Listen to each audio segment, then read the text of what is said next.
Hello, everyone. I'm sitting at the dinette, the table, in my Airstream rig, listening to America. I'm at a campground just south of Middlebury, Vermont. All your life you read about Ethan Allen and the Green Mountain Boys. Boy, do I understand Green Mountains now. I've seen more varieties of green in the last 72 hours than I thought existed. Astonishing pastels of green, darker greens, probably 30 different hues of green at probably at the most fertile moment of the entire calendar year. Not too many people in this campground. I've spent a second night here. Last night I had extraordinary joy of spending the evening with Jay Parini of Middlebury College and his wife Devon, who is a psychotherapist. He agreed to be interviewed in the rig, which is how Steinbeck would have wanted it. We talked for about 75 minutes about all sorts of things. Just look him up on Wikipedia. He's written a biography of Jesus.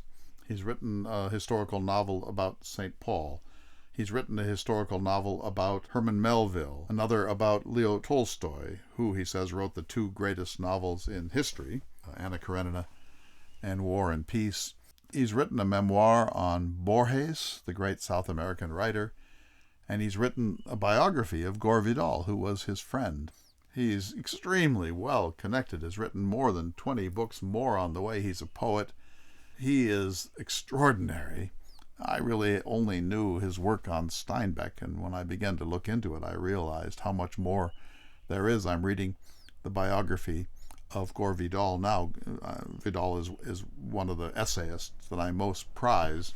If you've never read a collection of Vidal's essays, you owe it to yourself to do that. Vidal had an acid wit, extraordinary capacity as a prose stylist, and is drop-dead funny. He's really one of the amazing men of the 20th century, and to think that Jay Parini knew him and they were close friends and they spent time together in Italy is amazing. He knew Norman Mailer. He knows Salman Rushdie. This is really an unusually interesting man of great achievement. And his wife Devon cooked a beautiful meal of homemade pasta, asparagus that they got from their neighbors who have a little farm. It was everything that I've wanted from this journey. My intention is to interview as many of the Steinbeck scholars as I can track down. I've done 2 so far. Bill Steigerwald, who wrote a sort of critical book called Dogging Steinbeck, which proved I think beyond any doubt that Steinbeck fictionalized some portions of the 1962 book, Travels with Charley. Now Jay Parini.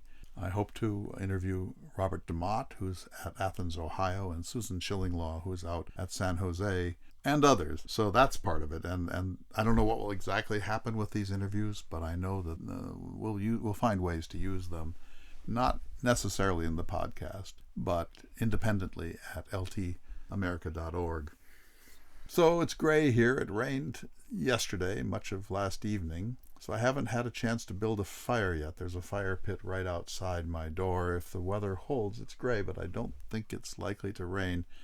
I'll have my first campfire tonight and sit around it and read, sip a little gin and tonic, perhaps, or a glass of red wine. I'm sleeping well. I'm feeling great. I'm seeing this country. I've really never spent time in New England before. I've been in every state, but that's not the same as driving through. And yesterday I drove along the Mad River Gorge, the Mad River Valley in Vermont, and it was staggeringly beautiful. And then because I was going to be interviewing Parini, I saw that there was a Robert Frost wayside on one of the local roads, and so I stopped there and took photographs in the rain. Robert Frost is, of course, a great American poet. Strangely, not a friend or really an acquaintance of John Steinbeck, and that's something I'll ask Russ Eagle about next time we have a conversation about all of this. But Frost is one of the people about whom Parini has written a biography, and in fact he says that his Frost is probably his greatest biography. Several of his books have been or are being made into Hollywood films. His wife Devon is really a remarkable woman. She's had a great career. She was on Oprah. She's written a book about women who are alcoholics. This is what we would call an elite Eastern establishment power couple. In fact, they squeezed me in because they're going next week to London and then to Paris and then to Algeria because he's working on a memoir about that too. He went to Algeria as a young man. He studied He got his PhD at St. Andrews University in Scotland, where my daughter got her MA. He also was a fellow at Christ Church, Oxford, for a time. So we both know people at Oxford, including my own mentor there, John Carey of Merton College. So it was really wonderful and so greatly satisfying. So today I've had a big day, so I began getting those files to the appropriate people to be stored and edited. I had a conversation with Mike McFeely of North Dakota. He's a partisan Democrat, and we talked about Governor Burgum's willingness to get close to Donald Trump during his hush money trial in New York City, source of great disappointment to me. And I think to many North Dakotans, but such is the politics of our times, and such is the political ambition, not only, of course, of Doug Burgum, but of many, many, many others. It's either get behind Trump or, he will mow you down or simply ignore you. So there was that. And then I did Listening to America podcast with David Horton, the one that you're about to hear. But this morning I did 3 hours of an interview with Jim Holmberg of the Filson Club in Louisville, Kentucky. We're old friends. He's a Lewis and Clark scholar, and a very important one. He didn't discover, but he was right in on the discovery of 55 William Clark letters that were in an attic in Louisville. And they are really important letters. They're about the death of Lewis, almost certainly by suicide. They're about Clark's relations with his enslaved body servant, York, which puts Clark in a really unpleasant light, it has to be said. Also, a letter that Clark wrote from Fort Mandan in my own North Dakota during the trip and sent back. These letters were discovered in the 1990s, 1989, 1990, 1991. Jim Holmberg was able to convince the family to donate those papers to the Filson Club, which is a very important national historical society in Louisville, and then he edited them. The book came out, Dear Brother, came out in 2002. It's a game changer. We can't think of the Lewis and Clark expedition in quite the same way after all that. And then he edited the fragmentary Lewis and Clark journal of Sergeant Charles Floyd, who died probably of appendicitis early on in late August of 1804 near today's Sioux City, Iowa. And he produced a really beautiful facsimile edition and a transcript of Charles Floyd's diary. And he's helped others working on York biographies and trying to get as many documents per York as are possible. So this will be edited and shortened for We Proceeded On, the Journal of the Lewis and Clark Expedition. And if you're a listener to this program, and if you are an admirer of what I do, then you should consider joining the Lewis and Clark Trail Heritage Foundation. Just go type that in, Lewis and Clark, Great Falls, Montana, or Trail Heritage Foundation.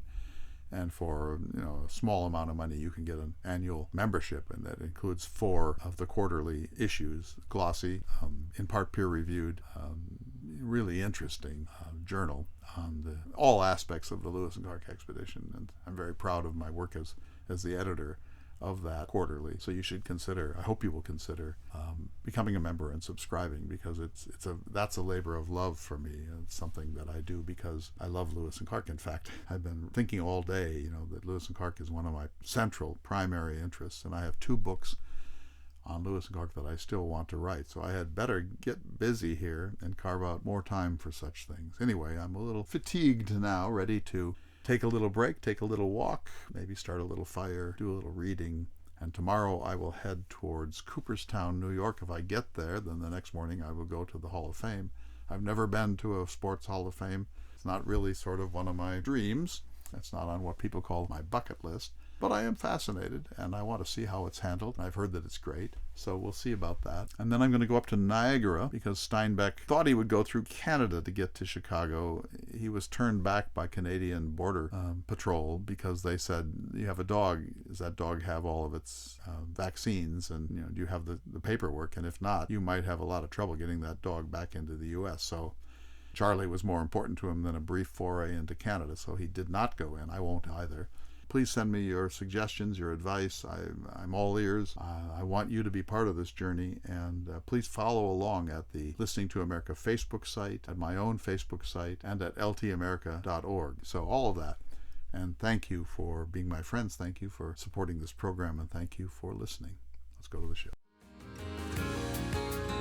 Good day, friends, and welcome to Listening to America. I'm David Horton. I have the honor of serving as your guest co-host this week from Radford University in Radford, Virginia.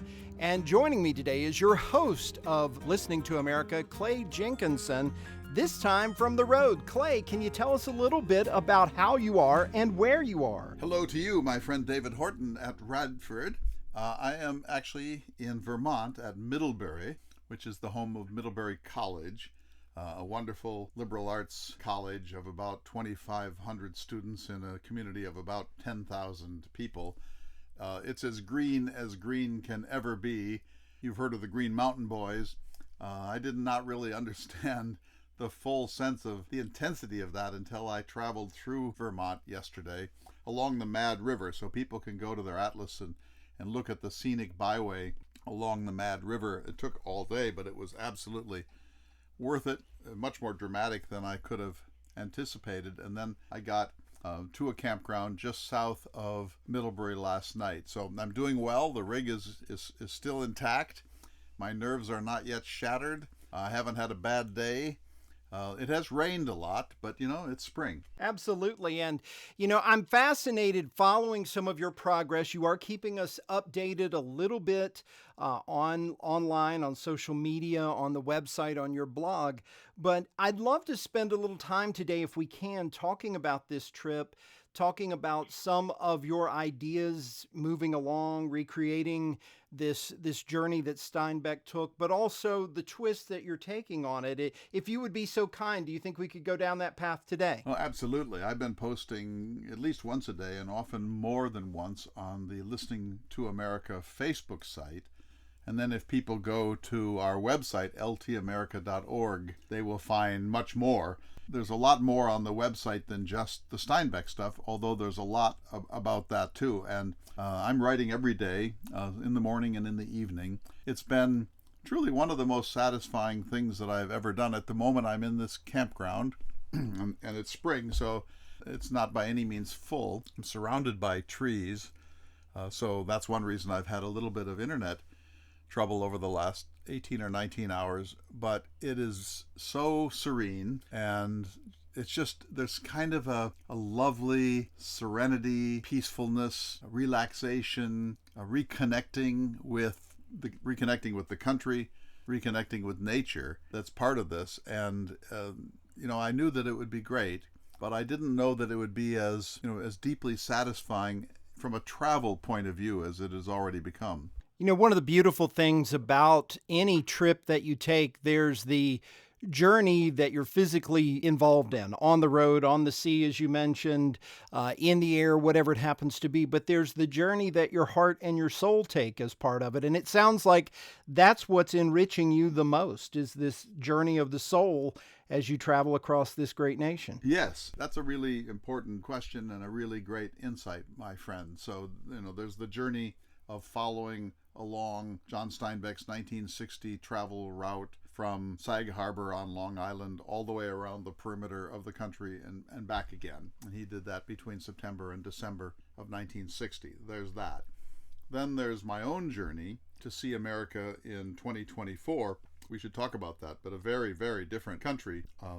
For example, we're communicating across space by a device that we call a cell phone or computers. None of that, of course, was available in John Steinbeck's time. When he wanted to talk with Elaine back on Long Island, he had to find his way to a phone booth. A long-distance call was a very expensive and rare thing, and so there are so many fundamental differences. So that's the second journey. And then the third journey is a journey into self. So, I'm not at the end of my life, but I'm in the seventh inning, I would say. I'm certainly half is gone, and I think that's a pretty euphemistic way to put it. So, I'm not 30, I'm not 40, I'm not even 50. And so the question is, first, why am I doing this crazy thing? But secondly, what am I learning about myself? What am I learning about life with a capital L? And of course, it's early. I've only been at this for 2.5 weeks so far. But I've been doing a lot of, I suppose, what you'd call soul searching. And just give you an example. Today I did a 3-hour interview with an eminent Lewis and Clark scholar who's retiring. His name is James Holmberg of the Filson Club. in Louisville, Kentucky, and he published a really important book in 2002 of letters that were discovered by William Clark, written to his brother Jonathan. And this is one of the major discoveries in the history of Lewis and Clark studies. Those letters talk about Meriwether Lewis's death, which Clark immediately assumed was suicide. They talk about his relations with his enslaved manservant, York, which soured after the expedition into a way that makes us cringe now, because Clark turned out to be a pretty stereotypical white racist slaveholder. And also about Clark's adventures on the journey and after the journey, how he himself processed the greatest exploration adventure in American history. And when I got off the phone, I was so thrilled by the interview. I thought, what do I really know in this world? You know, I know John Donne, and I know Jefferson, and I know Theodore Roosevelt, and I know Robert Oppenheimer, and I know the works of Thoreau, and, you know, I could go on in this list. But what do I really, really, really know? And right at the top of that list is Lewis and Clark. And I've got a couple more books in me about Lewis and Clark. And so then I naturally thought, oh, you know, what am I even doing here? I should be in a study. I should be on the 5th floor of a rare books library somewhere. I should be churning out that kind of scholarship. And so I'm not going to abort the trip, of course. And I'm not having second thoughts about it either. But this is the very essence of the question you're asking. So, you know, when you have a lot of time on your hands and you're away from your routine, so you know when you go check the mail at home, and you know when you need to gas up the car, and you know whether you're going to watch the news or listen to NPR or whatever it is. When you're out here, time in almost some mystical way opens up to you, and you suddenly have more time to reflect than I have had for months in my routine back in Bismarck, North Dakota. So that third journey, you know, I guess I'd put it this way, David, if I am not changed by this journey, if I come back the same old guy, then I will have some serious questions about the usefulness of it. Well, I don't think you will. I think you will definitely find new pathways, both literal and figurative, as you travel along, and probably find a lot of ways to refresh your creative spirit, which that's one of the biggest challenges, I think, when you are in that routine of daily life, is reigniting the you that's inside of you that can do all these amazing things. So I'm excited for you, but I'd like to go back just a little bit, if we could.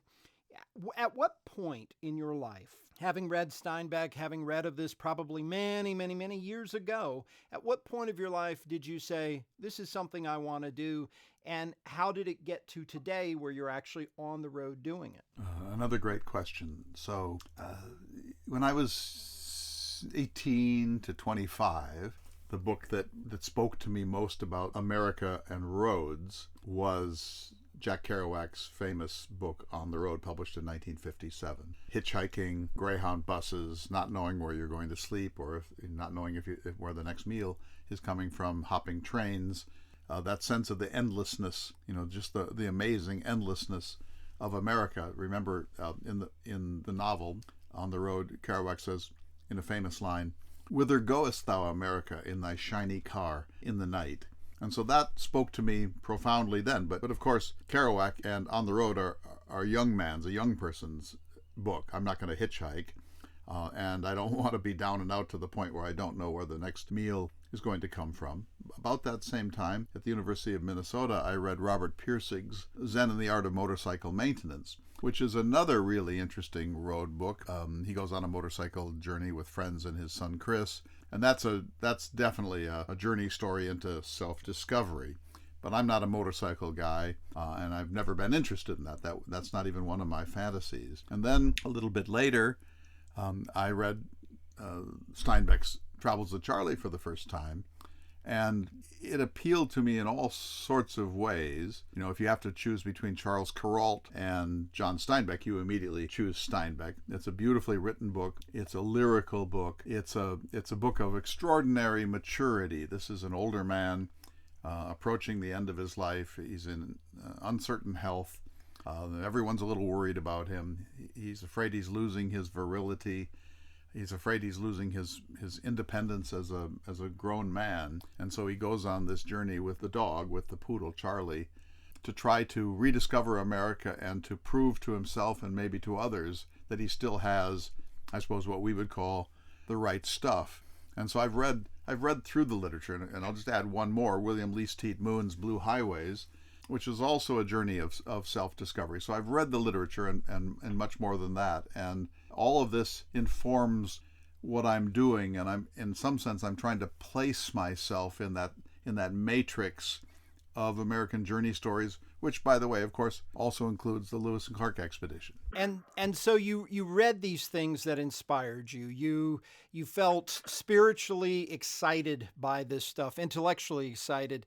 At what point did you decide, I'm going to go on the road? I'm going to make this happen, make it a reality for me? When I was 17, I wanted to be a photojournalist. I was a photojournalist. I worked for this newspaper in western North Dakota called the Dickinson Press. I was the chief photographer and the darkroom manager. And I thought I would become a famous photojournalist traveling for the Associated Press, from one hot spot to the next. But that's how long ago this journey came. And I've had the great good fortune, David, to travel this country a lot by automobile, particularly in the American West. And when you get out there into the middle of Wyoming on a July afternoon, or you're driving through Idaho and it's getting on towards dusk, and you see the endlessness of this country, you see the magnificence of the scenery of America, you see how many different Americas there are, how many different landscapes, how many different geologies, how many different regionalisms of accent and food choice and so on.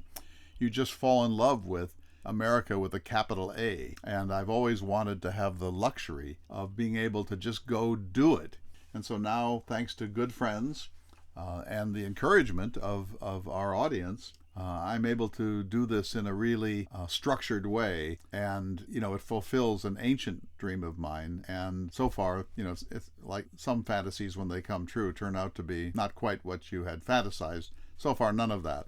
That's wonderful. And, we have to take a quick break right now. But when we come back, I would love to talk more about you charting this journey, particularly the map that you're using primarily to get from point A to point B. I think it'll be a fascinating story for all the listeners. This is Listening to America with Clay Jenkinson.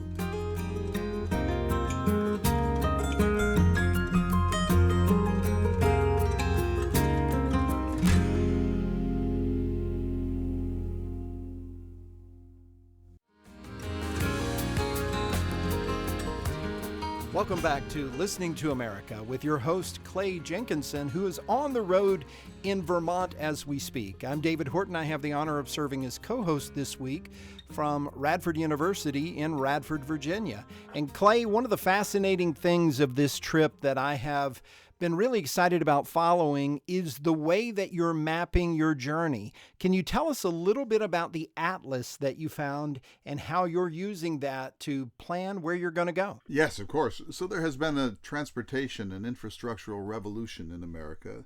That's the passage of the Interstate Highway Act, which is coexistent with my birth in the 1950s. And this was Eisenhower. He had seen the Autobahn system in Europe, especially in Germany, and he realized that from a national security point of view, we needed a first-rate, fast-moving system so that we could transport troops and ICBM missiles and tanks and whatever else we might need in the event that we ever fought a war on our home front. And so that's one of the greatest public improvements in American history. It ranks with the Panama Canal and the Erie Canal and the Verrazano Narrows Bridge and the Golden Gate Bridge and the St. Lawrence Seaway and so on. I'm not afraid to take interstates at certain points, but it's not really the spirit of the thing. And so how do you know what to do? So I went onto eBay and found a 1960 road atlas, Rand McNally, and ordered it. And it's here. It smells musty. And somebody has done some annotation of it with a highlighter and so on. I'm using it as a way of seeing what the country looked like before the great advent of the freeway system, of the Interstate Highway System. I should say I'm not following Steinbeck's route 100% because I don't want to be locked in to some sort of mechanical fidelity to his daily grind and so on. I'm sort of letting the journey take me. He famously said, "We do not take a trip takes us." And that's certainly true.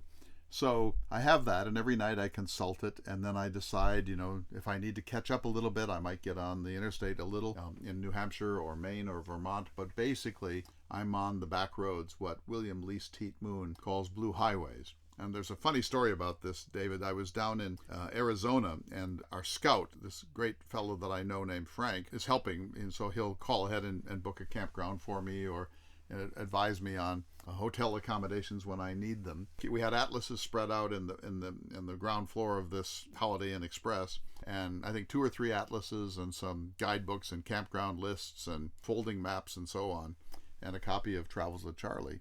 And at the end of the day, this woman in her early 40s walked through the lobby with her 2 daughters. One was 9 or so, and one was 6 or so, and they went by us. And the older girl turned and looked at us and smiled and said, "Old school." And then I realized for her, 2 old men with silver hair looking at an atlas is like looking at Leonardo da Vinci or the mapmaker Mercator, or some medieval technology. Stone tablets. For her, what is even a map? But it was a generous thing to say. She was having fun, and I loved it. And I smiled back, and then her mother, in the way of all mothers, kind of shooed her and the other child away. And I wanted to stop them and say, "Come and look." Frank had a geometric compass. And so instead of doing distances on the iPhone, like how far is it from Phoenix to Scottsdale, he was using his compass and tracing it. And I thought, "Oh, come on, Frank. Now you're just laying it on thick." But he was quite accurate by using that very old school technology. But there is a magic to physical items like that I have found, and there's definitely a talent to orienteering with a physical map. So I'm an Eagle Scout, and we spend a lot of our times hiking and exploring, utilizing physical maps. This was, of course, in the pre-cell phone days, but even today with cell phones, you want to have that basic skill. I think the other thing that it does for you that sometimes a cell phone or a digital map doesn't do is it gives you that freedom to explore a little bit differently. Sometimes a map can be too precise to take you from point A to point B. That's not always the part of the journey that you want to focus on. It's all the little side things that you might explore, or I wonder where this little path goes, or this road looks interesting. Have you seen some things in this atlas, or as you have been traveling, trying to recreate some of this journey, that you've sort of said, "Well, I'm just going to head down this way a little while and see where it takes me"? Absolutely. I do it every day. And the trip really didn't come home to me until I was driving down Maine towards New Hampshire and Vermont. And for the first time, I was really solidly on an old blue highway. And the trees were encroaching right up to the side of the road. There was hardly any shoulder on either side. It was a little too narrow for modern traffic. And because of that, a point that William Least Heat Moon makes in Blue Highways, those roads are essentially empty because all of the serious traffic goes to the faster routes. But here's the difference, and I was talking about technological differences between Steinbeck's time and our own. First of all, the roads are much better, and I'm not just talking about the freeways. All roads are much better today. I mean, probably infinitely better. And also, something that probably did not exist much in his time, even on these 2-lane roads, as often as they can, they put in a passing lane. So I'm very conscious in driving a trailer, in this case my Airstream, that I don't want to annoy a stack of 20 cars behind me that are cursing the day I was born. So as soon as I get to a place where there is a passing lane, I pull over to the right, and sometimes I pull over onto the shoulder if there is one, just to make sure that the cars behind me know, go ahead and pass. I'm sorry, I'm not trying to hold you up. So road safety is dramatically better now. We have seat belts, didn't then. We have airbags, certainly not then. We have shoulder straps, we certainly didn't have then. You're probably too young to remember, but the vehicles back then, including Steinbeck's truck, had metal dashboards. And so if you hit your head on the dashboard, it's like hitting an anvil. His seat didn't recline. The springs in his truck weren't what we have today. He had power-assisted steering, which was like phase 1 of what would become power steering. If you want, no air conditioning, of course, only an AM tube-type radio. If he wanted to open the window, he had to crank it open. Not that that's a great burden, but if you think of the discomfort of driving a GMC pickup in 1960 on pretty poor roads through America, and then driving any vehicle today on those same roads with all of the road improvements and then dramatic improvements in our vehicles, their reliability. Cars don't break down much anymore. They routinely broke down in Steinbeck's time. In fact, he carried, I think, 300 pounds of tools with him because he just assumed he would be doing important repair work on his truck. So my point, David, is that we live in a time of great improvement and luxury, and even so, on some of these narrow two-lane roads, I really get the sense of the back roads of America. And William Lee Steet Moon is right about that. There's a magic to them. You have to have a lot of patience, and you have to slow down any sense that you had of rushing, or you just can't enjoy it. And it actually took me a few days to relax into it. And now yesterday, when I was driving across Vermont along the Mad River, which is just spectacular, I realized I was only going about 48 miles per hour, and that seemed perfectly fine. I mean, I didn't feel like, well, this is going to take forever, or I wish I could speed up. I could have probably gone 65 or 70 on those roads, but there was just kind of a natural rhythm, and I think that's sort of one of the points of these journeys. One of the fascinating things in our part of the world down here in Southwest Virginia, in the summertime, you have lots of fruit stands and food stands and vegetable stands and people with a truck on the side of the road. And that's kind of a neat part of any trip that you're on, is stopping to smell the flowers, so to speak. Have you found some nice little side journeys just based on that? Yes, a few, but as you say, it's early in the travel season, so most of the campgrounds are at about 15 to 20%, but they all warn me, come June, will be at 80 or 90%. There's that. There have been roadside stands. Mostly at the moment they're for firewood. And here's what's so interesting about it. They're all honor system. And so you come by, spot in the road, and it says firewood. And if you stop, it'll say, $5 a bundle or $10 a bundle, honor system. Or eggs. I've seen eggs displayed. And almost every one of these is done on the honor system, which really redeems my love of America, that people are honorable. And I have a Starlink satellite system, an antenna that I needed to get because I need to stay connected for the purposes of interviews like today. And I was in a KOA campground a few nights ago, and every night when I went to bed, I would pack it up and put it away because it would be so easy to steal. And this guy at the next camp slip watched me, and he said, "Why are you doing that?" And so I just don't want to give anyone incentive, to walk off with this. And he said, "I don't think you understand. That's not going to happen here. You need to trust people more. People are really respectful of each other's property." He says, "Look, you can see generators, you can see the sewer lines, you can see the electrical cords, you can see bicycles that are not locked up. You don't understand. The culture is a culture of trust." And so, I'm still kind of wrestling with that, David, because I also think, yeah, well, what about the 4% that you can't trust? That's what will happen. But it's that this world of the roadside stand, Steinbeck saw, and he admired it. I've seen a lot in Maine for blueberries, although they're not yet in season. There will be strawberries, although they're not quite yet in season. But I love the idea that people just decide to do a little home financial enterprise, but they don't want to sit out there like at a lemonade stand all day, nor do they need to. And they assume that people are basically trustworthy. And I'm sure that they get bitten a little by the wrong element of people. But most people when trust is offered to them, most people seem to rise to trust back, if that makes any sense. Isn't that a beautiful thing? And it's almost... This is being waxing poetic a little bit, but it's almost like time traveling, that you've gone back to another more simple era, another time where maybe people did respect their neighbors just a little bit more and wouldn't even think about, taking without paying. And I think that's a beautiful sentiment, both for the folks that own the property that's out there on the side of the road and those that might come upon it and say, wow, they're trusting me. They're trusting us. That's kind of a refresher in this world with locks and guns and everything else on many stores. One of the reasons for this journey is to try to gauge the mood of America as we approach our 250th birthday on July 4th, 2026. And, I have to say, I'm pretty worried about the future of this country. Our massive national debt, our porous border, our off again, on again, yo-yo foreign policy, what's happening in higher ed, the culture wars, inflation, and the sort of the way in which this hyper-partisanship is now so violent and so vicious. And so I'm worried. I'm more worried than I've ever been in the whole course of my life.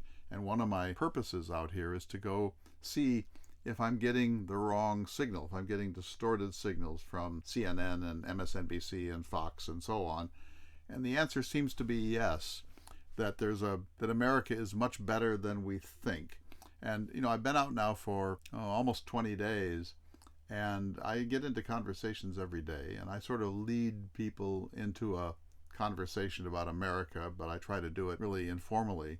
And so no one wants to talk about this. No one wants to talk about Trump v. Biden. No one wants to talk about MAGA. Nobody wants to talk about Stormy Daniels or Hunter Biden. And in fact, the people that I've met, and this admittedly is not a representative sample of the country, but the people I've met have all said the same thing. We're just so sick of it. We're so exhausted. We're just enough already that we can't affect it. It is what it is. We've been bombarded and overstimulated. We're out here to get away from all of that. And sure, if we really want to talk about it, we can. But I think all of us, I think you will agree, just feel a deep national spiritual exhaustion from whatever happened to our politics. And I think that a lot of it, frankly, has been exaggerated or hyped by cable media, and that the real America is not that America. I think there is a challenge with media because if you're very happy in life, if you're very comfortable, you don't feel compelled to have to tune into every second of the news. If you think things are generally okay, you're probably not going to be as obsessive about checking out who said what and what's occurring in this part of the nation, this part of the world. I think that's part of the challenge because media has so many hours to get eyeballs, to get ears. And as someone who is involved with some local government here in my community, one of the things that I've had to teach myself and had to learn is there's always going to be something. This is going to be a very serious moment for A, B, C, whatever it happens to be. And it will feel in the moment that it's unprecedented, that it is, critical and something that you can't turn away from even for a second. But in perspective, I think people tend to find that these things are a process and an evolution. And 50 years from now, there will be a whole list of challenges. Some may be the same, some may be totally different, but we will be facing something. I kind of take this back to our good friend Thomas Jefferson, where he talks about the agrarian lifestyle and what's really important in the world and focusing attention on sort of being with nature and the focus of the day and things along that line. It feels very different at times when you can step back. And I think that is one of the blessings of this journey that you're being offered. I agree. I will say, however, that my larger purpose is to try to make sense of America now at 250 or just about 250. And the underlying issues really do need to be addressed. So who's an American? How many immigrants do we want? Where do they come from? Should we protect our border? And if so, how can we do it in a humane and civilized way? What do we do about undocumented people from other countries who are here technically illegally? So there's that question, and we're going to have to solve that question. I think that question actually could be quite easily solved, but the parties have shown, especially the Republican Party, not particularly eager to do it. The second question is, what's America's place in the world? And this has been a perennial question in American history. We rocket between isolationism and engagement, and every time we've been isolationist, we've paid a price for it, because whether we like it or not, America is the world's hegemon, certainly one of the most important countries in the world. And when America turns away from the world, we lose, they lose, everybody loses. So there's that question. Right now we're in kind of a neo-isolationist moment. Both Barack Obama was moving in that direction, certainly Donald Trump, even Joe Biden is also in that sense. And of course there's the fundamental perennial problem of race relations in America. That one just won't go away. Every time we think, remember when Barack Obama was elected and people thought we might be moving into a post-racial country? Well, we certainly found that wasn't the case. And then of course there's the issue of America's love affair with violence. I was in Maine, and I went to Lewiston where there had been a mass shooting, and I had completely forgotten about it. It happened in the fall of 2023, and this bowling alley where it occurred reopened, and I think with great sense of resilience and a belief that life must reassert itself in normal ways. But I read about it then, and it was the largest mass shooting in the history of Maine. It didn't even register with me until that moment. We've now gotten to the point where mass shootings are so regular that they cease to be the lead on the evening news. And then just one furthermore, is our government in any meaningful sense representative of the will of the American people? And so other issues too, but those issues are deep issues and they don't go away. What's interesting to me, David, is how poorly we're addressing them. And I don't just mean that Congress isn't doing its job. That's true too. But we need a national conversation that is reasonable, thoughtful, evidence-based, mutually generous, mutually respectful, that understands that these are intractable problems and they can only be addressed by consensus or at least compromise. And that's not the mood that our power players are in or our major institutions. And so I'm alert to that, but I'm also realizing that that can't be the sole focus of what I'm doing, because then I may as well just stay home and watch cable news. Well, you had three really important concepts in that last statement that you made. Conversation, which I think you're helping to stimulate, again, by going around the nation and talking to people and engaging with different communities. It is all challenging, and I do think that what you're doing as an example is a great way for us to begin to maybe think about how we connect and communicate with each other. And we need to take a very quick break, but as we come back, I would like to go back to something you mentioned about Steinbeck's vehicle and a particular device that helped him connect with where he was at the time. This is Listening to America with Clay Jenkinson.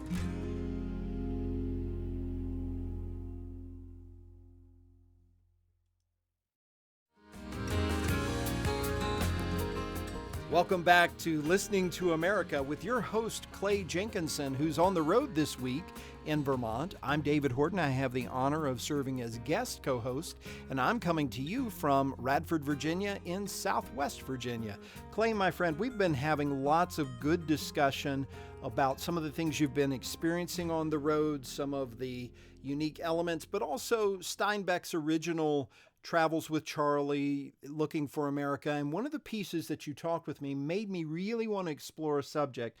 When you were describing his vehicle and the fact that he only had a little AM radio inside of it, and of course, you have a world of communication at your disposal. AM radio was one of my very favorite things growing up to listen to. I had a radio that I kept at the head of my bed, and at night I would listen to stations in Chicago and Atlanta and New York, Clear Channel. But I would also, anytime I went to a new community, I would check out their AM radio dial and listen to some of what was going on in that locality. Have you been listening much to AM radio as you've been on the road? Yes, I need to do more. I love AM radio. So I remember when I was a child, just as you do, I bought this old tube type console radio.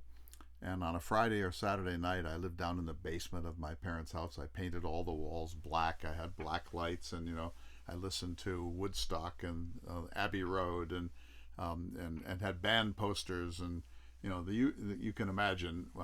This is the 1960s, the second half of the 1960s.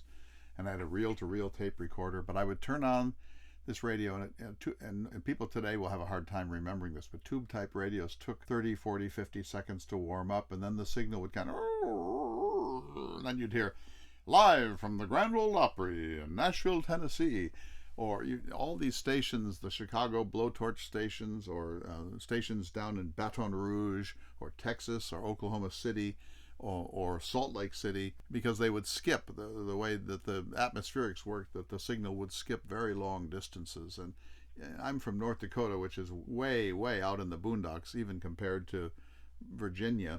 And it was like listening to faraway worlds, and there would be that kind of sense of the signal that it felt almost like it was being routed through Jupiter or something, and the signal would kind of climb and come down. You'd then adjust the dial a little bit and so on. And I love to listen to AM radio on the road because you get the local swap meet. You get someone say, oh, there's a dog running down Main Street. I don't know whose it is, but it's black. It's a Labrador. So if you call in, if you know whose it is, and you get that whole kind of world of the clunky DJ who's kind of full of himself, but in a wonderful way, and all the local news and the crop report and so on. I just love it. And it's so much better than the automatic signal you get today. So people forget that the signals we get today are pure. That wasn't true back in the days of AM radio, and that's all that Steinbeck had. And if you really want to get a flavor of the country, at least then, that's the way you did it. And I also buy the local newspaper, wherever there still is a local newspaper, and read it cover to cover just to get a sense of what's going on in these towns and villages that I'm passing through. So I do some of that, but I want to do more. And you had experiences with AM.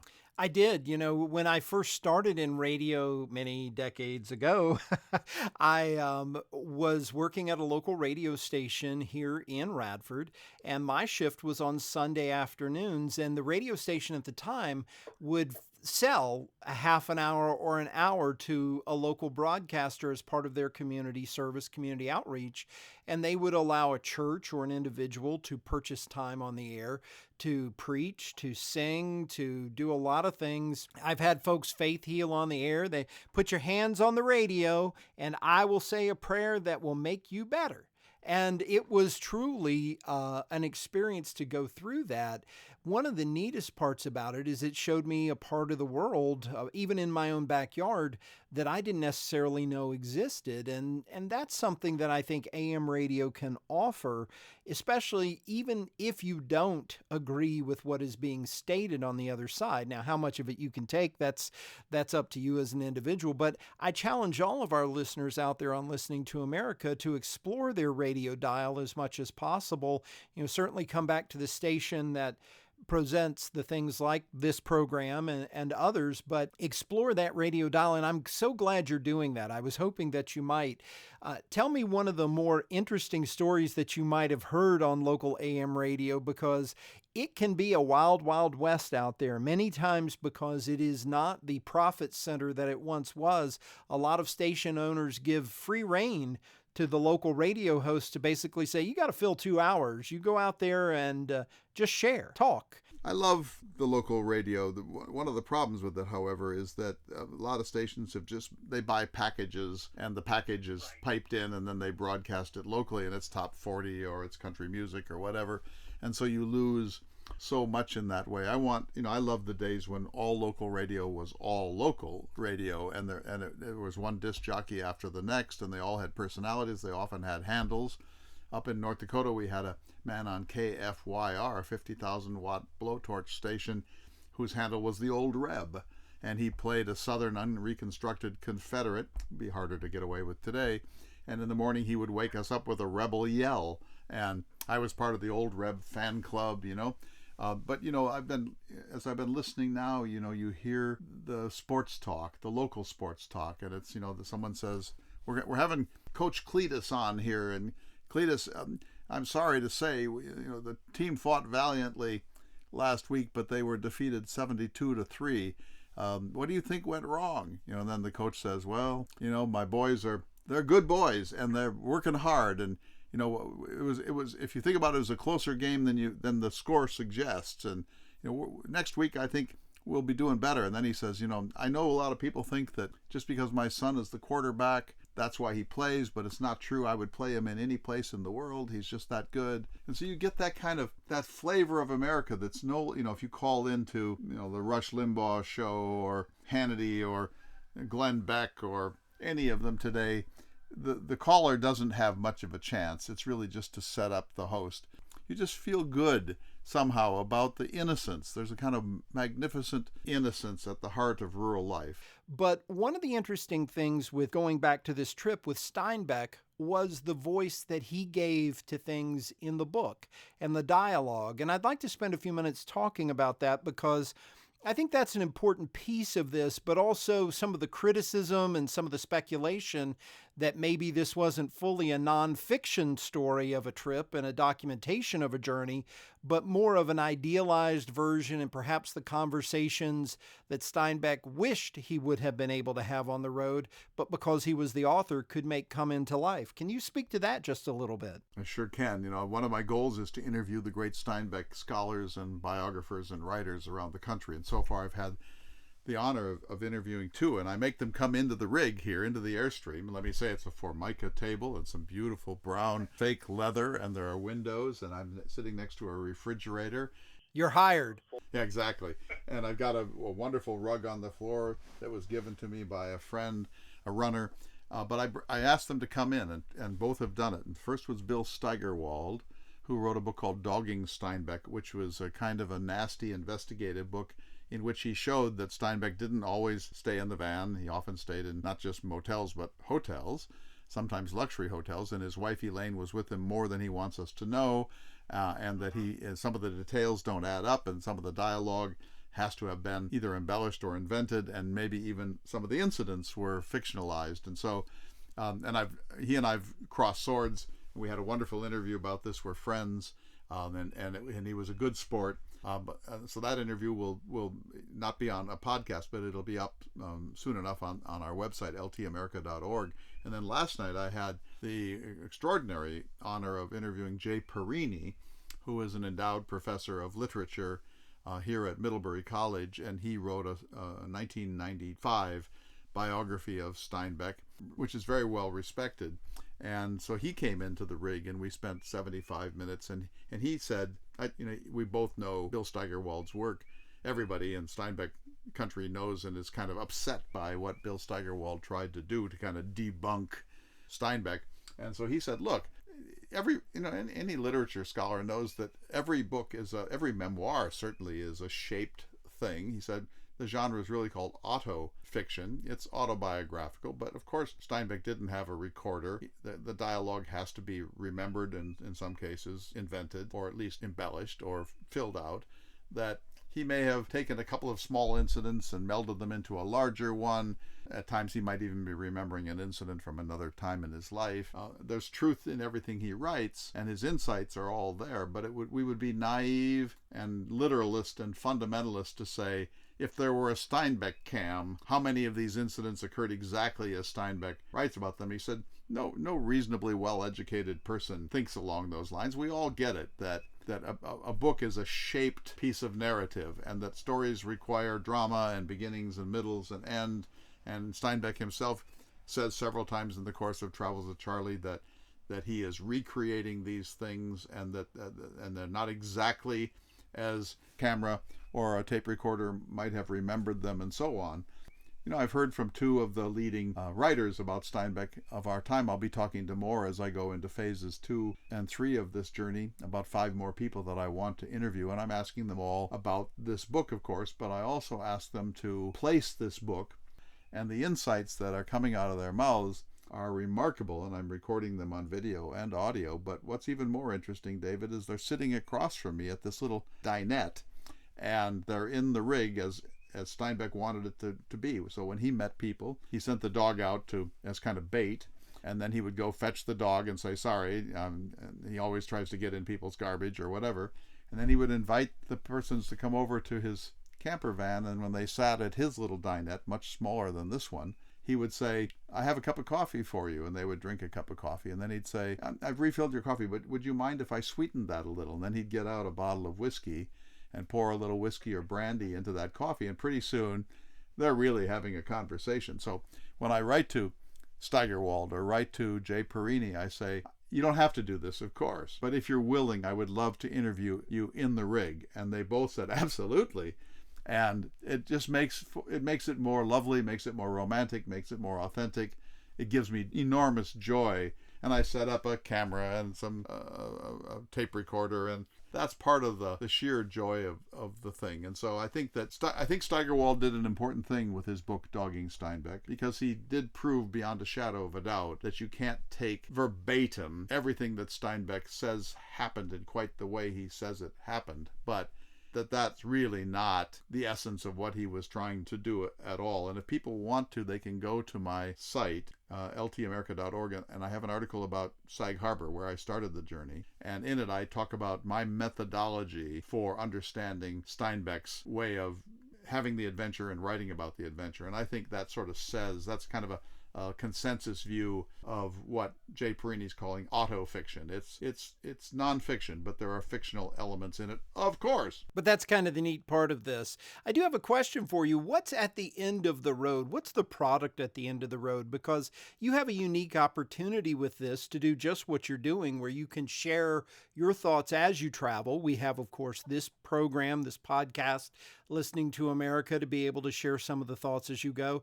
But what kind of end product do you envision at the end of the road, at the end of this journey? Another great question. So there'll be a book, of course. I'm taking extensive notes. I'm writing every day. I also am keeping an audio diary and some video diaries, and so I'm really recording my impressions as I go, and that's another revolution. In Steinbeck's time, you had to sit down with a piece of paper. I can be driving down the road and turn my audio recorder on and record impressions as I go.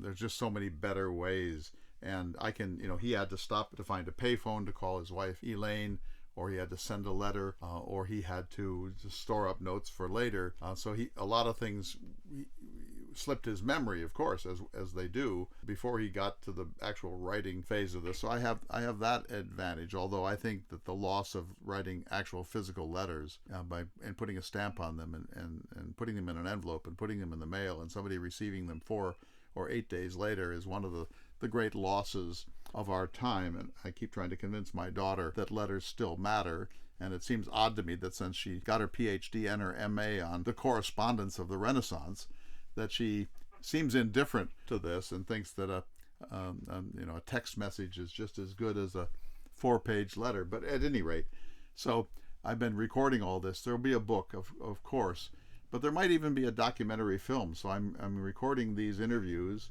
with Steinbeck scholars with high quality equipment, and I can see that coming about it. There are video modules that you can find on ltamerica.org. So if anything, I'm overproducing, but I'm having the time of my life. And so that's one result. The second result, David, is that this is not the end. So this year it's Travels with Charley, about 11,000 miles around the perimeter of the country. If things go well, and I think they will, next year I'm going to follow the Lewis and Clark Trail from Monticello all the way to Astoria in Oregon and back again. And then the third year I'm going to pursue Theodore Roosevelt's America, his conservation footprint, the places where he dedicated things or gave famous speeches or made a difference in the world. So I've got a huge agenda, and the stories, the framework, in this case Travels with Charley, is more than just it's the focus of what I'm doing, but it's also a frame on which I can hang a lot of other things. So for example, I went to Jack Kerouac's grave to pay respects in Lowell, Massachusetts. I went to Montauk at the end of Long Island to see the place where Theodore Roosevelt and his Rough Riders were quarantined after their heroics. In Cuba, I went to Walden Pond. Steinbeck doesn't show any particular interest in Thoreau, but Thoreau is my favorite American writer. And so I'm using the journey as a way to do some other things too, because some of them I've never seen. I've never been to Kerouac's grave. I'd never been to Montauk. I'd never been on a ferry with an Airstream before, and that's a bit of a harrowing experience. And so I'm trying to pack in as much as I can without diluting the main focus. That sounds wonderful. And I'm interested, have you already planned where you will be on July 4th in 2026? I presume I'll be in a witness protection program somewhere in the Yukon Territory. Well, I wondered if you were going to try to be at the Statue of Liberty or at the White House or some other nationally important mark, or if there was a place that you thought would be an appropriate. My dream would be to be at Monticello on the 4th of July, 2024. Maybe, I hope that I would maybe be able to give a report about what I have learned from all of this. But one of the things I've always wanted to do, David, and I hope I get the chance to do it, is to see a naturalization ceremony on the 4th of July at Monticello. If you've ever been to a naturalization ceremony, they're deeply moving. These recent new Americans have had to pass tests. They know more about our civics than we do. Their appreciation for this country is extraordinary. So I would like to end it there. But it could be the Grand Canyon, Glacier National Park. I could be in Yellowstone. But I know that I want to be somewhere that has symbolic significance in addition to being kind of the end of the trail.